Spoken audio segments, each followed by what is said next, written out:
Dia punya magnet ni kuat tau. Walaupun tiang besi ni dia bulat, dia tak rata, tapi lampu ni boleh lekat, boleh gantung macam ni. Korang ada sebiji lampu ni, macam-macam yang korang boleh guna. Lampu banyak mod cahaya dan ada siap lampu emergency dekat bahagian sini. Ngam kalau korang standby dalam kereta, kalau ada kecemasan, boleh pakai mod yang ni. Lampu ni kalau korang tekan sekali, dia akan nyala malap macam ni. Tekan lagi sekali, dia akan lebih terang. Tekan lagi sekali, dia akan lagi terang. Tekan lagi sekali, yang ni yang paling terang. Bila waktu malam, bila kereta rosak, korang boleh pakai lampu ni.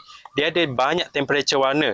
Dia boleh jadi warna kuning, boleh jadi warna putih, boleh jadi warna oren macam ni. Sebab dekat bahagian dalam, LED dia ni jenis campuran warna putih dan warna kuning. Jadi temperature warna dia ni boleh adjust. Yang best pasal lampu ni, korang nak letak gantung mana-mana mudah sebab dia pakai magnet macam ni. Magnet dia ni pula kuat. Kalau nak gantung dekat tempat yang tak lekat dengan magnet, pakai je dia punya cakuk ni. Lampu ni memang sangat fleksibel. Korang standby bila waktu kecemasan memang sangat function.